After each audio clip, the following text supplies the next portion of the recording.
الحمد لله نحمده ونستعينه ونستغفره ونؤمن به ونتوكل عليه ونعوذ بالله من شرور أنفسنا ومن سيئات أعمالنا من يهده الله فلا مضل له ومن يضلله فلا هادي له ونشهد أن لا إله إلا الله وحده لا شريك له ونشهد أن محمدًا عبده ورسوله أما بعد أرسله بالحق بشيرا ونذيرا بسم الله الرحمن الرحيم يا أيها الذين آمنوا اتقوا الله حق تقاته ولا تموتن إلا وأنتم مسلمون وقال يا أيها الذين آمنوا اتقوا الله وقولوا قولا سديدا يصلح لكم أعمالكم ويغفر لكم ذنوبكم ومن يطع الله ورسوله فقد فاز فوزا عظيما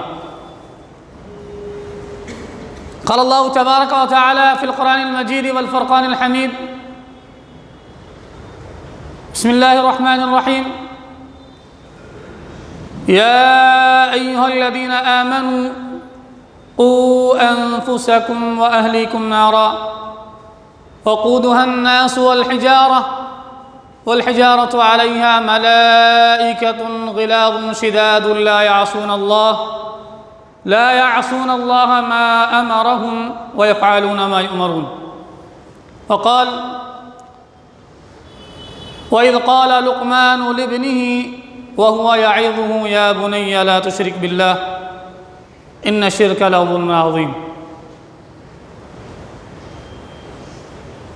قال النبي صلى الله عليه وسلم وعن أبي هريرة رضي الله تعالى عنه قال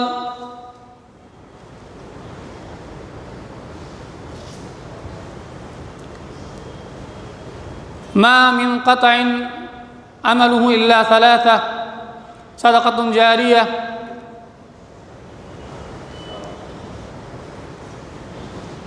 وعلم أو ينتفع به أو ولد صالح يدعو له رواه البخاری و مسلم۔ حضرات، اللہ کی توفیق سے بعد حمد و ثنا میں نے آپ کے سامنے قرآن مجید کے سورہ لقمان سے اور سورہ تحریم سے ایک ایک آیت آپ کے گوشے گزار کی، اور اس کے فوراً بعد ایک نہایت ہی اہم ترین حدیث جسے امام بخاری و مسلم نے نقل کیا ہے، اسی مناسبت سے اشارہ کرتا چلوں، واضح کر دوں کہ آج کا موضوع کیا ہے۔ موجودہ حالات میں مسلم معاشرے میں جس قسم کی برائیاں، جس قسم کی بدامنی، جس قسم کا فساد پھیلا ہوا ہے، اس کی طرف ان آیتوں کا اشارہ ہے کہ کس طرح ہم اپنے آپ کو اس ہلاکت سے، تباہی و بربادی سے جو آنے والی زندگی یعنی دنیا کے بعد والی اخروی زندگی میں ہونے والا ہے، جو معاملہ پیش آنے والا ہے، اس کی طرف اشارہ ہے ان آیتوں میں، ان مضامین میں۔ موضوع یہ ہے کہ موجودہ دور میں بچے والدین کے نافرمان کیوں؟ ان کے اسباب کیا ہیں؟ کیا وجوہات ہیں جس کی وجہ سے؟ کیا والدین کہیں پر کوتاہ تو نہیں ہیں، یا پھر اولاد کی تربیت اس طرح نہیں ہوئی ہے جس طرح کہ اللہ اس کے رسول کا حکم ہے کہ ہونی چاہیے؟ آئیے اپنے موضوع کی طرف آگے بڑھتا ہوں بلا کسی تاخیر۔ اللہ رب العالمین نے ایمان والوں سے مخاطب ہوتے ہوئے دو ٹوک انداز میں حکم صادر فرما دیا، جو پہلی آیت میں آپ کے سامنے گوشے گزار کیا گیا۔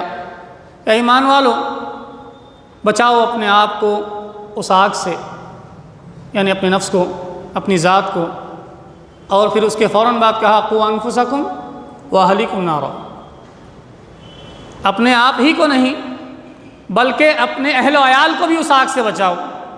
وقودها الناس والحجارہ، جس کا ایندھن انسان ہے اور پتھر ہیں،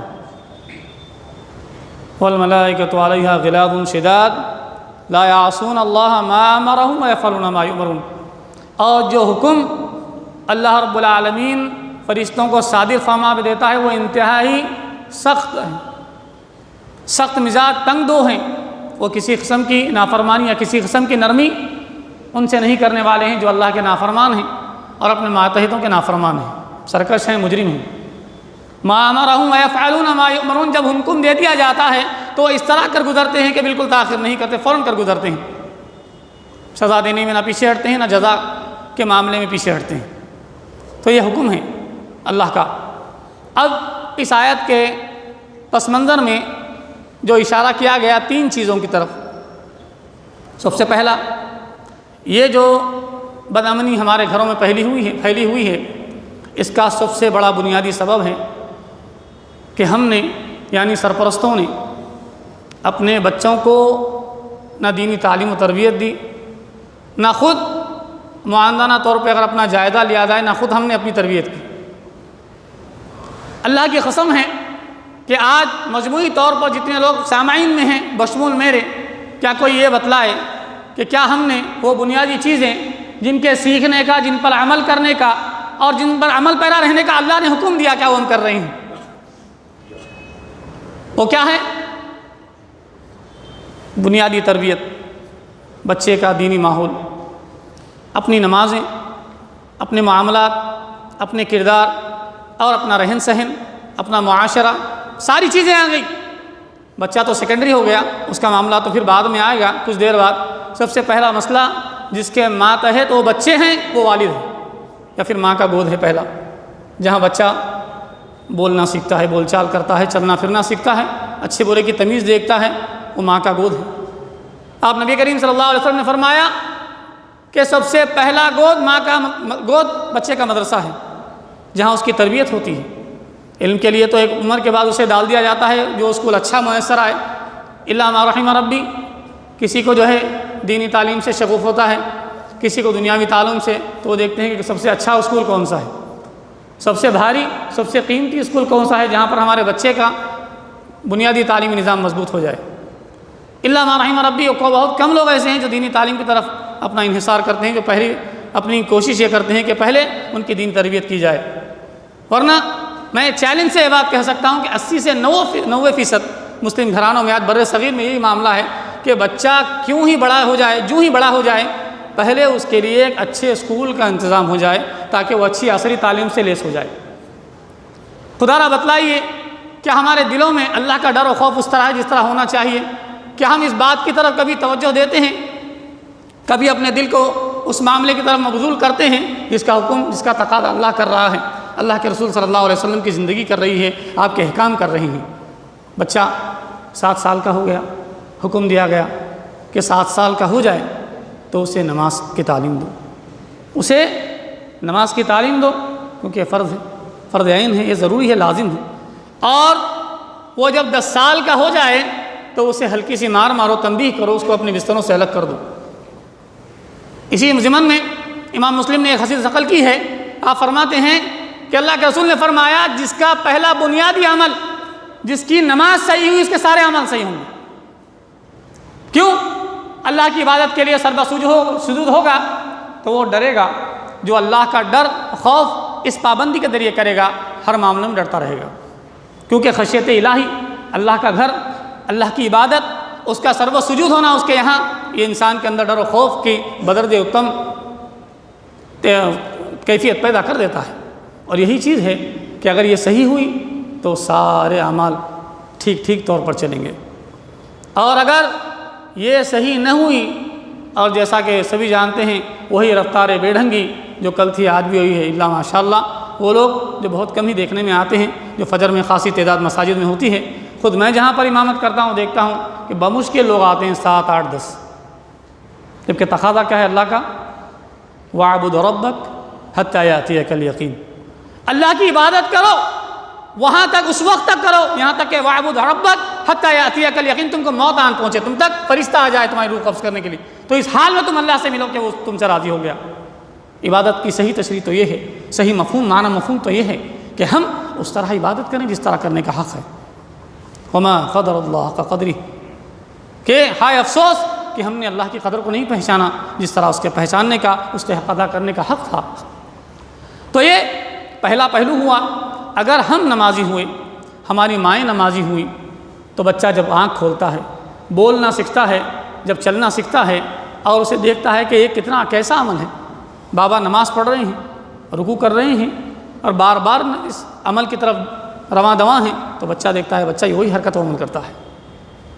اگر ماں باپ فجر کی اذان ہو رہی ہے، الصلاۃ خیر من النوم، کیا ہی بہتر ہے نماز نیند سے، لیکن ہم کو اپنے نرم گرم بستر سے، ہم کو اپنے کمفرٹ زون سے باہر آنا ہی نہیں۔ جب آپ سوتے ہیں تو آپ کے بچے بھی سوئیں گے، یعنی کہ بابا نہیں اٹھے، اماں جان نہیں اٹھی، تو اس کا مطلب یہ ہے کہ اس نے مستثنیٰ ہے، کبھی پڑھ لی جائے کبھی نہ پڑھی جائے، تو یہ معاملہ ہے۔ تو یہ سب سے پہلا مسئلہ تربیت کے تعلق سے جو بنیادی اصول اللہ نے بنائے ہیں، اللہ کے رسول نے بتلائے ہیں کہ تم نمازی ہو، تم نیکوکار بنو، تب تمہاری اولاد نیک ہوگی۔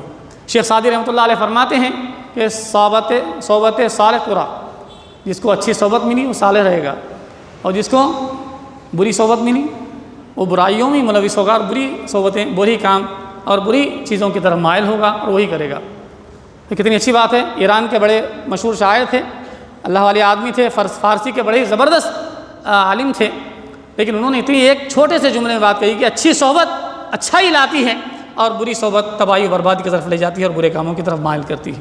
تو انسان کی فطرت ہے کہ اللہ تعالیٰ نے مختلف اجسام انسان کے جسم میں، اس کے دل و دماغ میں پیوست کر دیے ہیں، اور پھر اس کو راہیں بتلا دی گئی ہیں کہ تمہیں ہم نے دو راہیں تمہارے لیے ہموار کر دی ہیں، وَهَدَيْنَاهُ النَّجْدَيْنِ، چاہے تو سیدھا راستہ لو، چاہے وہ راستے لو جو تمہیں خسران کی طرف ڈالتے ہیں۔ تو یہ معاملہ ہمارے گھروں کا بنیادی ہے۔ اب آئیں کہ اللہ کے رسول صلی اللہ علیہ وسلم نے قرآن مجید کا حوالہ دیتے ہوئے صحابہ اکرام کی تربیت کس طرح کی، کہا کہ اے میرے ساتھیوں، کیا تم اللہ کا پیغام نہیں سنتے؟ کیا میں تمہیں وہ بات نہ بتلاؤں جس میں خیر کثیر ہے، کہ کس طرح عبادت کا پاس و لحاظ مجھ سے پہلے کے انبیاء نے رکھا، کس طرح انہوں نے عبادت کی، کس طرح انہوں نے اپنی اخروی زندگی کو اور دنیاوی زندگی کو محفوظ رکھا اور عزت کے ساتھ اللہ کے یہاں جمع کر دیے گئے۔ دنیا میں بھی انہوں نے عزت پائی، اور تا قیامت، یعنی صبح تک، قیامت کی صبح طلوع ہونے تک وہ شاداں و فرحاں رہیں گے اور اسی حالت میں اٹھائے جائیں گے جس طرح کے کارہائے نمایاں وہ انجام دے کر گئے۔ کیا تھا؟ بسم اللہ الرحمن الرحیم، سورہ لقمان میں لقمان علیہ السلام نے اپنے بیٹے کو نصیحت کی۔ دیکھیے تربیت کا طریقہ کار بھی قرآن بتلا رہا ہے کہ کس طرح تربیت کرنی چاہیے، کس طرح تربیت ہونی چاہیے۔ وَإِذْ قَالَ لُقْمَانُ لِابْنِهِ وَهُوَ يَعِظُهُ يَا بُنَيَّ لَا تُشْرِكْ بِاللَّهِ إِنَّ الشِّرْكَ لَظُلْمٌ عَظِيمٌ، اے میرے بیٹے، اے میرے پیارے بیٹے، وَهُوَ يَعِظُهُ، آپ نے وعظ و نصیحت کرتے ہوئے کہا لا تشرک باللہ، اللہ کے ساتھ کسی کو شریک نہ کر، ان الشرک لظلم عظیم، کہ بہت بڑا ظلم ہے اللہ کی ذات کے ساتھ۔ کیوں؟ کیونکہ اللہ کے رسول صلی اللہ علیہ وسلم فرماتے ہیں کہ تمام انبیاء کو یہ حکم دیا گیا کہ تم بھی کاربند رہو توحید پر، اور اپنی نسلوں کو سب سے پہلے تعلیم دو توحید کی، اور توحید کا سب سے بڑا مقام، سب سے بڑی منزل، سب سے پہلی منزل اللہ کے گھر۔ تو اسی لیے لاؤ، خود بھی آؤ اللہ کے گھروں کی طرف اور اپنی اولاد کو بھی لاؤ، تاکہ انہیں سمجھ میں آئے کہ کیا چیز غلط ہے، کیا صحیح ہے، شرک کیا ہے اور اعمال صالحہ کیا ہیں، توحید کیا ہے۔ کیوں تم نے خود بھی اللہ کے راستوں سے، اللہ کے گھروں سے منہ موڑ لیا، نتیجہ یہ ہوا کہ تمہاری نسلیں بھی منہ موڑ لی، اور نتیجہ کیا ہوا کہ ہم جمعہ کے مسلمان ہو کر رہ گئے۔ بڑے افسوس کی بات ہے، اگر ہم اس زمانے میں بھی جہاں ہر قسم کی اللہ رب العالمین نے نعمتوں سے ہمیں ہمکنار کیا ہے، اس کے باوجود اگر ہم اپنی تن آسانی کو نہیں چھوڑیں گے تو یقیناً جس طرح کی ذلتیں آج روئے زمین پر مسلمان اٹھا رہا ہے، اسلام کے لیے لوگ اٹھا رہے ہیں، اس کی وجہ یہ ہے کہ بنیادی چیزوں میں بڑے کمزور واقع ہو گئے ہیں۔ اور یہی معاملہ جس طرح آج ثمود، قوم لوط، ہود، ان تمام کے ساتھ کیا ہوا؟ یہی حشر ہوا کہ انہوں نے اپنے ماتحتوں کی، یعنی ان کی طرف جن رسولوں کو، جن انبیاء کو بھیجا گیا، ان کے ساتھ سرکشی کی، ان کے ساتھ بدزبانی کی، روگردانی کی، نافرمانی کی اور حد سے گزر گئے۔ یہی معاملہ ہوا۔ کیوں؟ کیونکہ انہوں نے اللہ کو نہیں سمجھا، اللہ کے پیغام کو نہیں سنا تو سنی انسنی کر دیا، اور پھر وہ جو گھرانے میں انبیاء در انبیاء، نسل در نسل چلتا گیا، اس سلسلے کو بھی ان کی اولاد نے چھوڑ دیا۔ معاملہ کیا ہوا؟ نتیجہ غرق کر دیے گئے، پتھروں کی بارش میں ہلاک کر دیے گئے، اور شرمسار کر دیے گئے، اپنے آبا و اجداد کو انہوں نے رسوا کر دیا۔ یہ اللہ کی مشیت ہے کہ اللہ تعالیٰ نے ان ہستیوں کو، جنہیں ہم انبیاء اور رسول کے نام سے جانتے ہیں، وہ استقامت کے ساتھ تادم آخر صحیح سالم اسلام پر رہے، اور وہ عزت پا گئے، اور ہمیشہ کی زندگی جو عزت والی ہے اس کے لیے انہیں اکٹھا کر دیا گیا۔ اور جو روگردانی کی، جنہوں نے غفلت برتی، جس طرح کہ ہم برت رہے ہیں اپنی نسلوں کے ساتھ، وہ تباہ و برباد ہوئے، ہلاک دنیا میں بھی ہوئے، اور اخروی زندگی میں ہمیشہ کی ہلاکت ان کا انجام ہو گئی، ان کا مقدر ہو گئی۔ اب آئیے دوسرا پہلو کہ بچوں کی تربیت کس طرح ہونی چاہیے۔ سب سے پہلی تربیت، جیسا کہ میں نے ابھی ذکر کیا، کہ بچوں کو جیسے ہی وہ بولنا سیکھیں، چلنا سیکھیں، ان کے لیے اچھے اسکول تلاش کرو، اچھی تعلیم دو۔ اللہ کے رسول کا حکم ہے کہ تم اعلیٰ تعلیم کے لیے چین تک جانا پڑے جاؤ، اس سے روکا نہیں گیا، لیکن سب سے پہلے تربیت اچھی کرو، ان کی اسلامی تربیت کرو، کیونکہ یہ تربیت ہے کہ وہ روئے زمین پر کہیں بھی رہیں گے تو وہ اس معاشرے سے، اس طرح کی چیزیں جو وہاں ہو رہی ہیں، بد امنی والی، بد اخلاق، بد کردار چیزیں، ان سے محفوظ رہیں گے۔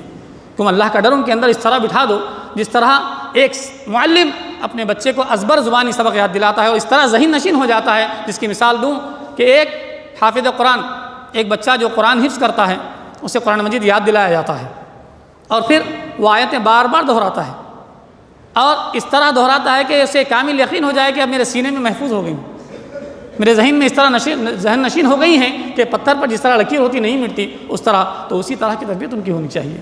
اور یہ اسی وقت ممکن ہے جب مائیں اپنے آپ کو اسلامی رنگ میں ڈھال لیں، اور سرپرست لڑکی ہوئی تو ماں کا یہ لازم اور ملزوم اس کی ذمہ داری ہے کہ وہ بچیوں کی تربیت اس طرح کریں جس طرح اماں عائشہ کی تربیت ہوئی، جس طرح بی فاطمہ کی تربیت ہوئی، جس طرح ازواج مطہرات کی تربیت آپ نے کی، اس طرح کی تربیت ہونی چاہیے۔ یہ رول ماڈل ہے ہمارے لیے کہ جب پردے کا حکم آیا تو آپ دیکھیں کہ اماں عائشہ فرماتی ہیں کہ ہم میں بعض کے پاس چادر کا ایک ہی حصہ ہوتا، ایک ہی ٹکڑا ہوتا، جن میں ہم دو دو تین تین خواتین اپنے سروں کو ڈھانکتی اور نماز کے لیے مسجد نبی ہو چلتی، یہاں تک کہ ہم اتنا بچتے ہوئے آتی مرد حضرات سے کہ بعد وقت وہ چادر کا کچھ حصہ پھٹ جاتا، کبھی ہم کو کھروچ آ جاتی۔ تو یہ دیکھیے، یہ اطاعت ہے اللہ کی اور اس کے رسول کی۔ تو یہ اطاعت، یہ لازم گردانی گئی ہے، یہ لازم و ملزوم کر دی گئی ہے۔ کیوں؟ کیونکہ یہ اطاعت کا حکم اللہ کی اس کتاب میں دیا گیا جو قیامت کی صبح تک باقی رہنے والی ہے، یعنی قرآن مجید کی طرف اشارہ ہے کہ قرآن مجید کا ایک ایک حرف، ایک ایک آیت، ایک ایک جملہ، یہ صرف پڑھنے کے لیے، خوش الہانی کے لیے، یا یاد کرنے کے لیے، یا کسی کے دل کو خوش کرنے کے لیے، کسی کے کانوں کو، ذہن کو خوش کرنے کے لیے نہیں آیا، بلکہ یہ اس لیے آیا ہے کہ عمل کے لیے آیا ہے۔ کہا گیا تم عمل کرو۔ یہ کتاب، یہ نشانیاں اس میں پچھلی قوموں کی، جنہوں نے عمل کیا وہ عزت والے ہوئے، وہ عزت پا گئے، اور ہمیشگی کی زندگی کی کامیابی ان کا مقدر بن گئی۔ اور جنہوں نے اس سے روگردانی اختیار کی، قرآن مجید میں ایک اور مقام پر اللہ رب العالمین فرما رہا ہے ان ھذا القرآن یہدی للتی ہی اقوم۔ یہ قرآن مجید ہے، بے شک یہی قرآن ہے جس نے قوموں کی تقدیر کو بدل دیا۔ کیسے بدلا؟ حضرت عمر کی زندگی کو اٹھائیں، ابوبکر کے دور کو اٹھائیں کہ جو معاملات فرض عین قرار دیے گئے وہ اس کے لیے بالکل نرمی نہیں برتتے۔ حضرت عمر فرماتے ہیں کہ میں نے اپنے بعض معاملات کو شخصی طور پر، تجربے کے طور پر دیکھا کہ میں کسی چیز کا ارادہ کرتا ہوں لیکن اس میں ناکام ہو جاتا ہوں ذیلی زندگی میں، دنیاوی امور میں، اور پھر اس بات کی طرف اپنے آپ کو رجوع کرتا ہوں کہ کوئی ذات ہے جو مجھے اس کام سے روک رہی ہے، مجھے اس میں ناکام کر رہی ہے، اس میں اللہ کی مشیت ہے، ضرور اس میں کچھ خیر ہے میرے لیے۔ اسی معاملے کو ہم اپنے آپ کے ساتھ رکھیں تو انہیں کیا معاملہ ہے بھائی، اتنی محنت کے بعد، ساری پلاننگ کے بعد میں اس کام کے لیے نکلا لیکن نہیں ہوا، پتہ نہیں کس کس چہرہ دیکھ لیا، کس کی صورت میں نے آج دیکھ لی، پتہ نہیں کیا ایسا معاملہ میں نے کر دیا جس کی وجہ سے کام نہیں بنا۔ یہ بدعقیدگی ہے۔ کیوں؟ قدر اللہ ما شاء فعل، اللہ جو چاہتا ہے اللہ نے مقدر کر دیا اس چیز کو، وہ جو ہوتی ہے اس پر راضی ہو جاؤ، یہ ایمان کا تقاضا ہے۔ ابوبکر صدیق رضی اللہ عنہ کے تعلق سے آتا ہے کہ اماں عائشہ کے ساتھ واقعہ پیش آیا۔ دیکھیے صلہ رحمی کا بھی مسئلہ ہے جو بچوں کی تربیت میں لازم و ملزوم ہم کو پکڑنا ہے کہ اماں عائشہ رضی اللہ عنہ کسی سفر میں پیچھے رہ گئیں اور آپ کے ساتھ ایک صحابی بھی پیچھے رہ گئے، قافلہ آگے گزر گیا، اس کے بعد اماں عائشہ آئی اور صحابی آئے۔ کچھ لوگوں نے بہتان تراشی کی، غلط الزام آپ پر وارد کر دیا، تو آپ خاموش رہے۔ اللہ کے رسول صلی اللہ علیہ وسلم کی خدمت میں یہ معاملہ پیش آیا اور آپ کے گوشے گزار کیا گیا کہ فلاں فلاں صحابی جو ہے اماں عائشہ کے پیچھے پیچھے آ رہے ہیں اور یہ قافلے کے ساتھ سب سے تاخیر میں پہنچے ہیں۔ ابوبکر صدیق کو یہ معاملہ معلوم ہوا تو آپ نے فرمایا کہ کون لوگ ہیں جو اس طرح کی باتیں کر رہے ہیں؟ تو نبی کریم صلی اللہ علیہ وسلم خاموش رہے، یہاں تک کہ کچھ دن گزر گئے۔ آپ نے دیکھیے استعینوا بالصبر والصلاۃ، یہ انبیاء کا وتیرہ رہا، جو انبیاء کا وتیرہ رہا ان کے ماننے والوں کا بھی وہی معاملہ رہا۔ ابوبکر صدیق بھی خاموش ہیں۔ پھر جیسے ہی معلوم ہوا کہ ابوبکر صدیق رضی اللہ عنہ کا ایک رشتے کا بھائی، غالباً اس کا نام مفتاح بن اثاثہ ہے، وہ بھی اس گروہ میں شامل ہے جس نے اماں عائشہ پر تہمت لگائی۔ آپ اس کی کفالت کرتے تھے، ابوبکر صدیق اس کو مہینے کو خرچ دیا کرتے تھے، اس کے کھانے کا دانے پانی کا انتظام کیا کرتے تھے۔ جیسے ہی یہ معلوم ہوا کہ یہ بھی اس میں شامل ہے تو آپ نے فرمایا اللہ کی قسم اب سے میں اس کا نان و نفقہ بند کر دوں گا، میں اس سے اپنا ہاتھ اٹھا لوں گا۔ فوراً ہی اللہ کے رسول فرماتے ہیں، دیکھیے قرآن کی تربیت، یہ بھی انسان ہے، افضل البشر نبی کریم صلی اللہ علیہ وسلم اور صدیق یار غار، دوست غار کے ساتھی، فوراً جذبات میں آ گئے۔ انسانی پہلو ہے، جذبات میں آ جانا، غصے میں آ جانا، کوئی ایسے کلمات کہہ دینا جو اللہ کو ناگوار کو دینے، اس کی مشیت کے عین مطابق نہ ہو۔ آپ نے فوراً ہی ان کی اصلاح فرما دی، کہا کیا تم یہ نہیں چاہتے کہ اللہ تمہارے ساتھ رحم و کرم کا معاملہ کرے، عفو درگزر کا معاملہ کرے؟ اس دن جس دن کوئی سایہ تمہارے سر پر نہ ہوگا سوائے اللہ کے سائے کے، آپ نے فوراً اپنے افسوس کو واپس لے لیے۔ اب اس معاملے کو رکھیں اور آپ نے اس کے نان و نفقے کو ڈبل کر دیا، دگنا کر دیا۔ یہ ہے صدیق کا وتیرہ، یہ اللہ کے رسول کا طریقہ کار۔ اب یہی معاملہ ہم ہمارے گھروں میں، ہمارے معاشرے میں، ہمارے بچوں کی تربیت کے تعلق سے رکھیں۔ اگر کسی کے ساتھ ناچاقی ہو جائے، کسی رشتہ دار کے ساتھ یا بچے کے ساتھ، ماں باپ کی یا باپ باپ کی بچے کے ساتھ، ہمارا طرز عمل کیا ہوتا ہے؟ ہمارا طرز عمل یہ ہوتا ہے یا تو اسے گھر کے باہر گیٹ آؤٹ کر دیتے ہیں، یا پھر کسی رشتہ دار کے پاس اس کے بھیج دیتے ہیں، یا تو بہت ماشاء اللہ ایسے بھی ہیں جو اخبار میں آئے دن، ابھی تو بہت کم دکھنے میں آ رہا ہے، بچوں کو آنکھ کر دیتے ہیں۔ لا حول ولا قوت الا باللہ۔ اللہ کے رسول نے اس سے سخت ناپسند کیا۔ کیوں؟ کیونکہ وہ تمہارے جسم سے پیدا ہوئے ہیں، وہ تمہارا خون ہے، اس کی اجازت اسلام نہیں دیتا۔ کس وقت تک؟ جب تک کہ وہ اللہ کے باغی اور سرکش نہ ہو جائیں۔ سرکش باغی تو نوح علیہ السلام کا بیٹا بھی تھا، کیا آپ نے اسے آگ کیا؟ کیا اسے اپنے گھر سے نکالا؟ نہیں۔ یہ ایک ایمان والے کا وتیرہ نہیں ہونا چاہیے، یہ اس کے اخلاق نہیں ہو سکتے، یہ اس کا ایمان نہیں ہو سکتا کہ وہ اس طرح کی حرکت اپنے بچوں کے ساتھ کرے۔ کیوں؟ کیونکہ وہ تمہارے محتاج ہیں۔ کیوں یہ حالات پیش آئے؟ کیونکہ تم نے ان کی تربیت نہیں کی۔ انہیں اسکول تو پڑھایا، انجینئرنگ تو کرائی، ڈاکٹری کی ڈگری تو دلائی، اچھا کمانے کے قابل تو کر دیا، ملک در ملک پھرنے کے قابل بنا دیا، اور اس قابل بنا دیا کہ لاکھوں کے مجموعے میں وہ خطاب کرتے ہیں، لیکچرز دیتے ہیں، لاکھوں روپیہ کماتے ہیں۔ لیکن افسوس کی بات، اب یہ بات مسئلہ موضوع بچوں کی تربیت کا نکلا ہے۔ ایک مجھے ٹیلی فون آیا پچھلے ہفتے، اور ایک صاحب بولتے ہیں، مول صاحب ہمارے قریبی رشتہ دار کا انتقال ہو گیا ہے، ذرا آپ نماز جنازے کی دعا فارورڈ کر دیجئے، مگر برائے مہربانی عربی میں نہ کریں، رومن انگلش میں کریں۔ انا للہ و انا الیہ راجعون۔ دیکھیں کتنی افسوس کی بات ہے، صاحب باشعور ہیں، مسلمان ہیں، ایمان والے ہیں، ہمارے عقیدے کے ماننے والے ہیں، لیکن عمر کا ایک حصہ گزار دیا، انہیں 3 لائن اور 3 سطر کی ایک آیت دعا یاد نہیں، تو نسل کا کیا حال ہوگا؟ یہ نسلوں کا حال ہم نے کر دیا۔ اور پھر بولتے ہیں، شکایت کرتے ہیں، مول صاحب پھر ایک شکایت اور آئی، بولے کہ میں نے سرکاری ملازمت کو ترک کیا، صحت کی خرابی کی بنا پر والنٹری ریٹائرمنٹ لیا، بچے کو ساری جمع پونجی لگا دی اور باہر ملک بھیج دیا۔ آج وہ اچھی پوسٹ پر ہے، کماتا ہے، لیکن جب مہینے میں خرچ بھیجنے کا معاملہ آتا ہے تو وہ ہم سے حساب کتاب لیتا ہے۔ رو رہے تھے فون کر کے، بولے کہ میں رو پڑا، کیا کروں، میری بے بسی کا یہ عالم ہے کہ میں بوڑھا ہو چکا ہوں، اب میرے ہاتھ میں کچھ ایسی چیز بھی نہیں ہے کہ میں اپنے آپ کو علیحدگی کر لوں اپنی اور اپنا انتظام کر لوں، یہ نہ اوسان باقی ہیں، وہ قوی ہیں، تاکہ میں اپنا کچھ کر لوں معاملہ اپنی بیوی کا اور اپنا، نہ ہی میرا کوئی اور ٹھکانہ ہے۔ یہ معاملہ کیوں پیش آیا؟ اللہ سے ڈرو میرے بھائیوں، اللہ سے ڈرنا چاہیے۔ کیوں تم اس عاجزی، انکساری اور محتاجی کی زندگی میں آ گئے، اس دہانے پر آ گئے؟ کیوں؟ کیونکہ تم نے وہ تربیت نہیں کی جس کے وہ حقدار تھے۔